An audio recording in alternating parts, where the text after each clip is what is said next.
This is Pet Life Radio. Let's talk pets.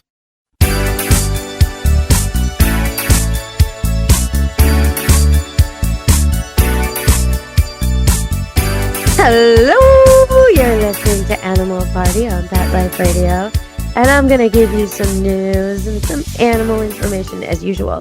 But today we have a special guest on the show. Laurie Mason is coming to us for the first time to talk about something new.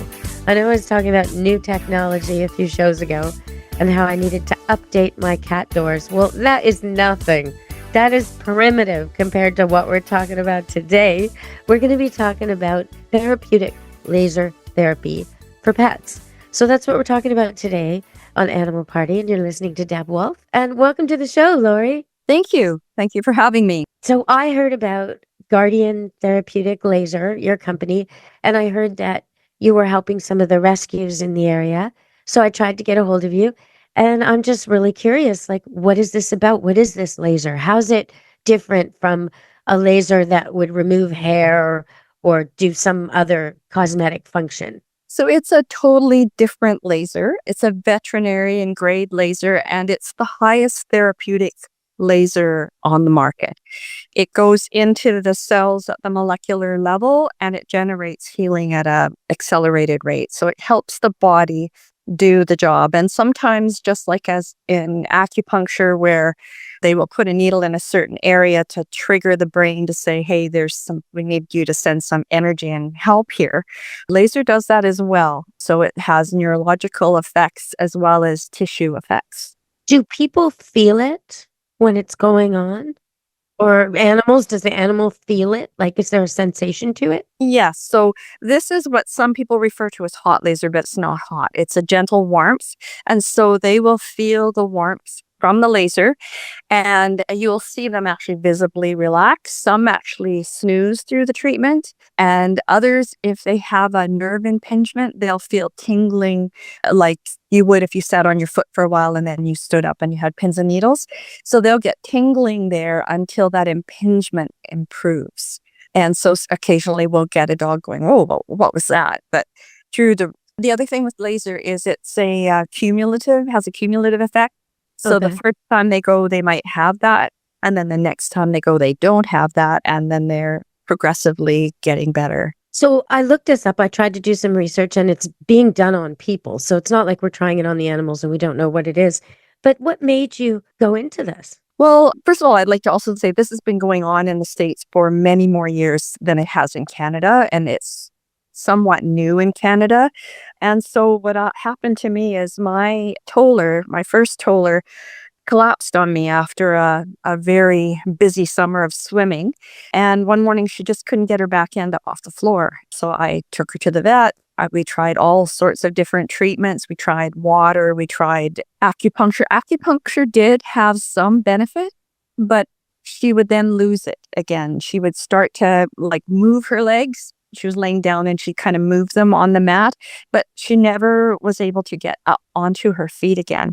And so this took about 6 months of trying everything, and they were telling me it was time to say goodbye to her. And I reached out to a retired holistic vet that I've known for years, and she told me about class 4 laser. And I said, well, she's had laser, but it turned out it was the class 3, which is what they call cold laser. Okay. And so first couple of days of January, she started her class 4 treatments twice a week. And by March 1st, she stood up and started walking again. And that summer, she was running around catching the ball. And so it was amazing to see the difference. So back then, were you able to find the treatment in Canada, or did you have to go to the US? No, I did find it in Canada. So the vet that I work under, I guess that's important to state that I do work under a vet. She's based in Kelowna, and she was cutting edge on laser. As soon as it came out, she got involved in it. So she's extremely knowledgeable about it. She would tell me, okay, you're going into the situation, look for this, target these areas. Right. So after taking the training and doing the shadowing, etc., it's just I've hit the ground running since, and it's been such a lovely experience to see other dogs who had similar conditions start walking on their own again and being themselves again. It's been a great gift to me as well as to the dog. So Well, let's go back just a little bit. So Nova Scotia duck toller, for people listening, you said you had a toller. That's like a sort of like if you just glanced at it, you didn't know the breed, you might think it was a puppy golden retriever that was a little bit orange. That's what you might think. It's about half the size, and it is made to retrieve. And how old was your toller when this happened to her? She was approximately 10 years old at that time. Okay. So a lot of people would have just given up. Even Yes. though they would normally live till, I guess, 14, a toller, perhaps? She almost made it to 15, Oh, wow. a week shy. Okay, so that's a huge quality of life, from swimming and playing all weekend long to not being able to stand up. And then you got how much of her fitness back after the treatments succeeded? Was she able to fetch and swim again? Yes, she was. And then as she aged, she naturally got stiffer, but then the laser helped with that as well. But hers, it turned out, was not only disc issue, but it was also neurological. And so because the discs were damaged, the message wasn't getting through to her back end. Was it spinal myelopathy? No, it wasn't. Okay. But it was more like herniated and also calcified disc. So, as people listening, if you've got a young, happy dog that runs around like crazy, you may think this will never affect you, but it could. This sometimes happens to older dogs. Things don't work as well anymore. The front end doesn't communicate with the back end anymore. The disease I named, spinal myelopathy, is more serious. And you may have seen it in German Shepherds, where the back end is just completely disconnected from the front. But these little injuries and arthritic problems and issues of aging do affect dogs and cats and people. And it's interesting to think that laser could help that. All right, so we're going to go to a break and come back, and I'm going to ask you, give me a list of all the things that this laser can help. All right, stay tuned, everybody, on Animal Party Pet Life Radio.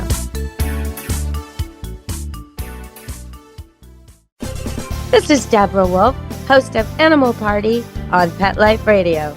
You know the expression, cats have 9 lives? Well, what if you can give them one more?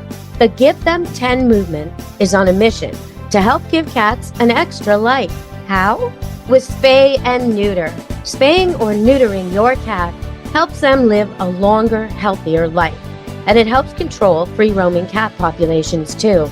Learn more about the benefits of spay and neuter and meet Scooter, the neutered cat, at GiveThem10.org. That's GiveThem10.org. Let's Talk Pets on PetLifeRadio.com.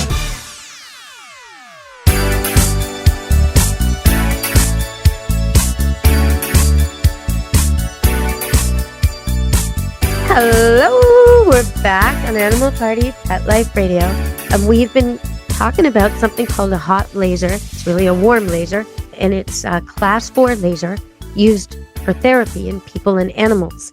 And so we're going to talk just about exactly, Laurie, what does it treat? Like if you've got a dog or a cat that's in some kind of pain, what kind of pain is possibly alleviated with this? Okay, so I also want to just touch back on, it's not just for older dogs. I've treated a 7-month-old lab that had a cruciate injury and needed surgery. And the family chose not to do the surgery and to go the laser route. And she turned out to be a big dog. And she is walking fine. She's now 8, I think, has never had surgery and has done very well with having a laser treatment. But just an example of some of the things that you can treat would be those acute, which are wounds, allergies, infections, cuts, inflammations. If they've had tooth extractions, sprains, strains, fractures. If they've had surgery, it can help speed up the healing after surgery. It also treats chronic conditions like degenerative joint disease, inflammatory bowel disease, periodontal disease, lick granulomas, hip dysplasia, feline acne, tendinitis, arthritis, otitis, cuts and bites. I'm just seeing if I've missed anything here. A back, carpal, metacarpal, fetlock in horses, pastern foot, hip and thigh, anything where they've injured themselves. I'm currently treating a dog that had an accident. Due to the accident, they had to do hip joint removal on one side, and the new surgery where they're able to tie everything together and not actually put in an artificial hip. And Really? so we're doing laser on that dog to get rid of the inflammation and generate faster healing. Okay, so what's the most common thing you see with dogs? What's the most common problem you're called for? I would say cruciate. Cruciate. Okay. So that's the knee when the dog is supposed to get knee replacement and the vet tells you it's going to be 10 grand and it's going to take a year and you're going to have to carry your dog in and out and kennel him for 6 months of it or some story like that, right? Like Exactly. depending on how bad the break is and how bad the cruciate is injured and what the situation is. It's not easy. And a lot of people would just choose not to do it because it's impossible to carry your dog in and out if he's real big and you're real small and it's a lot of stairs and other things that could affect your decision that you really wish you didn't have to consider. So, okay, what about cats? Have you treated any cats? I have only treated a handful of cats. Okay. And one was for ear infection. Another one was for spine issues because as they age, their spine becomes more bony, more so than with dogs. And so the cat was clearly in a lot of pain and wouldn't jump up on things. And so we were treating the spine to give pain relief. And it was working very well for that cat. And occasionally get called back, but for the most part, the cat has improved to the point where they don't need to do regular treatments. Oh, that's amazing. Yes. Well, we're going to go to another break and come back and talk with Laurie Mason some more about laser therapy and can ask you some more questions after the break. Stay tuned, everybody, on Animal Party Pet Life Radio.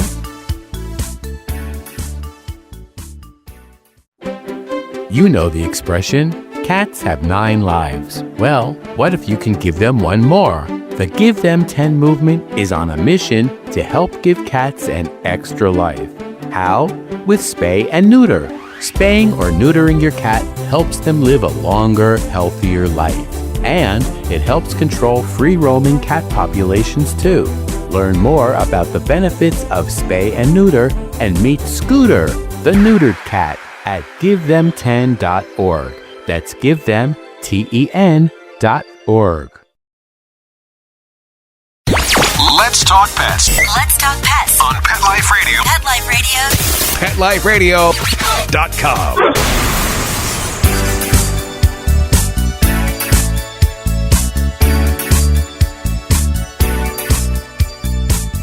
Hello, we're back on Animal Party Pet Life Radio, and it's just so fascinating to me that a laser could do this.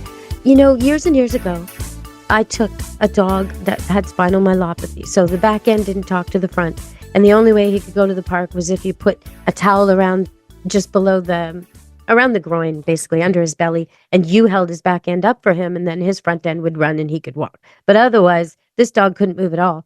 And we'd go to this human healer, human doctor, who practiced acupressure, and he was willing to do it on my dog, and he did it on the joints of the dog, and it was uncanny. Like this dog would walk on his own power out of that office. A week later, I had to go back though. It was always temporary. That was the frustration. But I wonder first, how are you seeing, is it temporary? Is it permanent? How long does it take to get permanent? And then I'm going to ask you about the attitude you get from the animals. Because my dog, he loved going to this place. Like after the first time, he was like, let's go there, right? So, okay, so is it something that maybe people have to do in a kind of permanent way as their dogs age, every month or every week? Or is it something you do it a few times and it's done? So typically you would start off with a plan of twice a week for 3 weeks and then reassess. I've had dogs that once we get to the 3 weeks, they're good. I've had others that need 6 weeks of that. It totally depends on their condition, how long they've had it, and how quickly their body responds. But very often from that point on, we can start to extend the time between treatments. And because it's cumulative, it stores. And if you're reducing the inflammation and it trigger of all the problems, and once you can get control of that part, then they can just run with it, literally. So, I mean, I have wolfhounds that I see every week, and I have wolfhounds that I see every 2 or 3 months. And they are, as you know, a large breed dog with a very long back. And just like that, they are prone to back issues. And yes, and they are clumsy.